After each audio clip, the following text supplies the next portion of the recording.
Hello friends, আপনারা কেমন আছেন? আশা করি আপনারা সকলেই ভালো আছেন।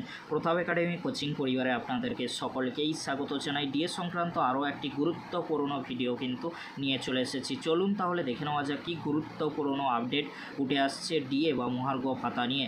বকেয়া ডিএ নিয়ে রাজ্য সরকারের অনিচ্ছা, সংগ্রামী যৌথ মঞ্চের চিঠি। কী গুরুত্বপূর্ণ আপডেট উঠে আসছে। সংগ্রামী যৌথ মঞ্চ 30শে জুন 2025 তারিখে পশ্চিমবঙ্গের মুখ্য সচিব এবং অতিরিক্ত মুখ্য সচিবের কাছে একটি চিঠি জমা দিয়েছে। এই চিঠিতে সুপ্রিম কোর্টের নির্দেশ অনুযায়ী রাজ্যে সরকারি কর্মচারীদের বকেয়া 25% মহার্ঘ ভাতা বা ডিএ অবিলম্বে মিটিয়ে দেওয়ার দাবি কিন্তু জানানো হয়েছে। সুপ্রিম কোর্টের নির্দেশ ছিল গত 16ই মে 2025 তারিখে পশ্চিমবঙ্গ সরকারকে নির্দেশ দেয় যে কলকাতা হাইকোর্টের রায় বহাল রেখে রাজ্যে সমস্ত যোগ্য সরকারি কর্মচারীদের বকেয়া 25% ডিএ মিটিয়ে দিতে হবে।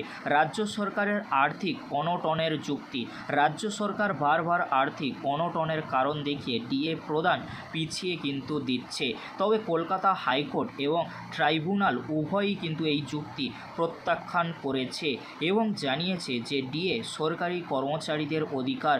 সুপ্রিম কোর্টও রাজ্য সরকারের আর্থিক সংকটের দাবি খারিজ করে দিয়েছে। সংগ্রামী যৌথ মঞ্চের পাল্টা যুক্তি দিয়েছে যে রাজ্যের তহবিলে পর্যাপ্ত অর্থ রয়েছে।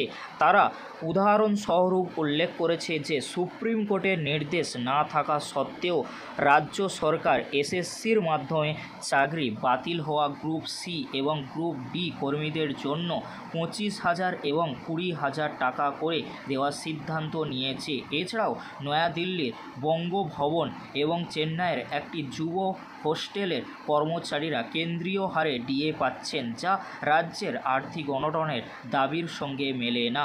সাংবিধানিক দায়িত্ব পালনের আহ্বান। এসজেএম মুখ্য সচিবকে বাহ্যিক কর্তৃপক্ষের দ্বারা প্রভাবিত না হয়ে নিরপেক্ষ বা বস্তুনিষ্ঠভাবে এবং সাংবিধানিক নীতি ও আইনি বাধ্যবাধকতা অনুসারে কাজ করার আহ্বান জানিয়েছে।